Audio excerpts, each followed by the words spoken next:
नमस्ते दोस्तों।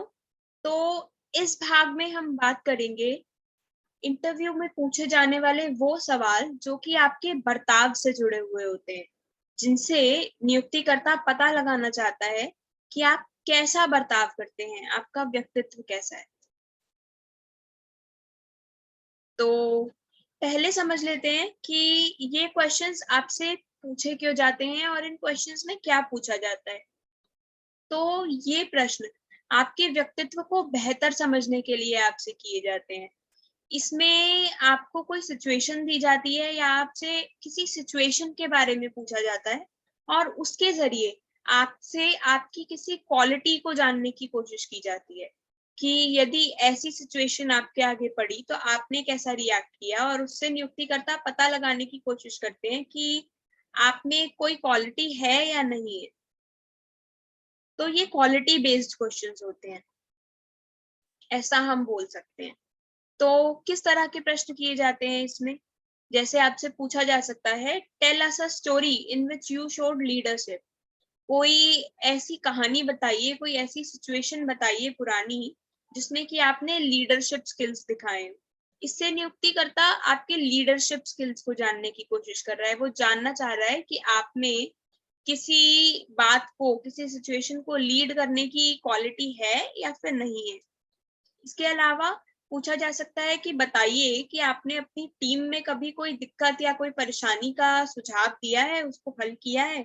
इससे नियुक्तिकर्ता आपके प्रॉब्लम सॉल्विंग स्किल्स को जानना चाह रहा है। आपके अंदर प्रॉब्लम को सॉल्व करने की क्वालिटी है या नहीं? क्या आप किसी बात का सुझाव ढूँढने की तरफ आगे बढ़ पाते हैं या नहीं बढ़ पाते? ये जानना चाह रहा है। आपसे पूछा जा सकता है कि आप कैसे तनाव को मैनेज करते हैं। इसके अलावा आपसे पूछा जा सकता है कि आप टीम में किस तरह से काम करते हैं। यह प्रश्न इसलिए पूछा जा रहा है ताकि पता लगाया जा सके कि आप एक टीम प्लेयर हैं कि नहीं, आप मिल-जुल कर काम करते हैं या नहीं कर पाते हैं। इसके अलावा आप किसी चुनौती को कैसे हैंडल करते हैं? ये इसलिए पूछा जा रहा है ताकि आपकी डेडिकेशन के बारे में पता लगाया जा सके। पता लगाया जा सके कि आप काम को कितने अच्छे से कर पाते हैं। इसके अलावा आपसे पूछा जा सकता है, how do you handle disagreement with someone at work. यदि आपका किसी से काम करते समय कुछ बातचीत हो जाए, कुछ छोटा झगड़ा हो जाए, तो आप उस सिचुएशन में क्या करते हैं?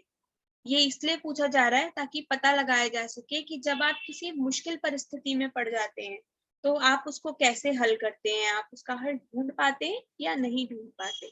ये भी आपके बर्ताव का ही एक हिस्सा है।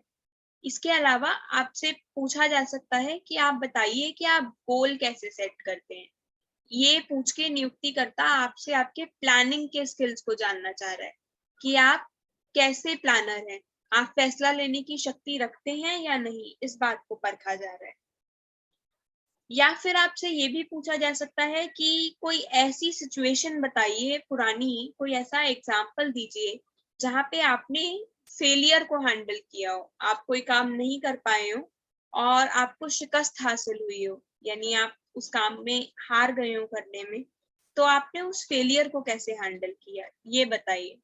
तो इससे नियुक्तिकर्ता पता लगाना चाहता है कि आप कितनी जल्दी बाउंस बैक करते हैं, यानी आप कुछ खराब हो जाने पर खुद को कैसे सँभालते हैं। तो बस ऐसे ही आपसे एक क्वालिटी उठा के, जैसे फेलियर हैंडल करने की क्वालिटी, लीडरशिप क्वालिटी, एक क्वालिटी उठा कर के उस क्वालिटी में आपने कैसा बिहेव किया, पहले कभी ऐसी सिचुएशन पड़ी, ये सब पूछा जाता है। अब देख लेते हैं इन सब सिचुएशंस का आंसर कैसे देना है। ये तो बड़ी अलग-अलग सिचुएशंस हैं और काफ़ी सारे प्रश्न किए जा सकते हैं। तो एक टेक्नीक अपनानी है। टेक्नीक का नाम क्या है? Star technique. ज़्यादा कन्फ्यूज़ होने की ज़रूरत नहीं है, कोई बहुत लंबी-चौड़ी टेक्नीक नहीं है, सीधी-सी बात है। स्टार का मतलब है सिचुएशन, टास्क, एक्शन और रिजल्ट। तो सीधी-सी बात है कि जब भी ऐसे कोई प्रश्न किए जाएँ, तो सबसे पहले एक सिचुएशन बता दीजिए। ऐसी कोई परिस्थिति बता दीजिए पुरानी, जब आपने वो क्वालिटी दिखाई हो या आप उस दिक्कत में पड़ गए हों। उसके बाद बताइए कि समय की माँग क्या थी? उस सिचुएशन में क्या करना जरूरी था। तो वो हो गया व्हाट वाज द टास्क। उसके बाद बताइए कि आपने क्या एक्शन लिया, आपने क्या किया उस काम को ठीक करने के लिए, जो कि हो गया ए एक्शन। उसके बाद अंत में बताइए कि उस काम का निष्कर्ष क्या निकला, रिजल्ट क्या निकला, पॉजिटिव निकला या नेगेटिव निकला। ये हो गया आर। तो सबसे पहले description of the situation, situation के बारे में बताना, एस। उसके बाद टास्क क्या था वो बताना, टी। फिर आपने क्या एक्शन लिया वो बताना, ए। और फिर आर हो गया उसका रिजल्ट बताना। इसके लिए आप कोई भी वाक्य बता सकते हैं, जैसे आप बता सकते हैं कि मैंने अपने कॉलेज में या अपनी पुरानी जॉब में इस तरह से कुछ दिक्कत आ गई थी, वहां पे ऐसा करने की जरूरत थी, मैंने इस तरीके से इस काम को किया और अंत में यह निष्कर्ष निकला। इसके लिए एक क्वेश्चन के बारे में बात कर लेते हैं कि अगर यदि ये क्वेश्चन हमारे पास आए तो कैसे हैंडल करेंगे। एक एग्जांपल ले लेंगे तो ज्यादा बेहतर समझ पाएंगे। मानिए कि आपसे पूछा गया है how do you manage work pressure and stress. आप तनाव को किस प्रकार से हैंडल करते हैं। तो यहाँ आपकी किस क्वालिटी को परखा जा रहा है कि आप तनाव हैंडल कर पाते हैं या नहीं। अब आप सिचुएशन बता सकते हैं इसके अंदर कि एक बारी हमारे कंपनी में, हमारे काम में एक काम ऐसा आ गया था जिसकी डेडलाइन बहुत टाइट थी, यानी वह काफी सारा काम था और थोड़े ही समय में हमें करके देना। इसको बोलते हैं टाइट डेडलाइन। तो हमें काम जल्दी करके देना था और इस वजह से काफी वर्क प्रेशर हो गया था, काफी ज्यादा तनाव होने लग गया था। अब बताइए कि सिचुएशन की डिमांड क्या थी, टास्क क्या था। टास्क था कि या तो टाइम मैनेज किया जाए अच्छे से, समय का सदुपयोग करके, या फिर जो भी आसपास डिस्ट्रैक्शंस हैं, जो भी भटकाव हैं, उनको हटाकर, अपने आप को पॉजिटिव रखकर, अपने आप को रिलैक्स कर कर, ज्यादा हड़बड़ी ना कर कर उस काम को किया जाए। ये सिचुएशन की डिमांड थी। फिर बताइए कि मैंने किस तरह से टाइम मैनेज किया, मैंने किस तरह से अपना ध्यान भटकने से बचाया, कैसे खुद को शांत करके उस काम को किया। फिर ये सब बताइए और अंत में बताइए कि उसका निष्कर्ष पॉजिटिव निकला या नेगेटिव। और जब हम इंटरव्यू में बात करते हैं ना, तो अक्सर इसका रिजल्ट पॉजिटिव ही निकलता है, तभी हम उस सिचुएशन का वर्णन इंटरव्यू में करते हैं। अपनी फेलियर का वर्णन तो तभी करते हैं जब नियुक्तिकर्ता ऐसा कोई सवाल पूछ ले, जैसे हमने अभी सवाल पढ़ा था कि फेलियर आ जाए तो कैसे हैंडल करते हैं।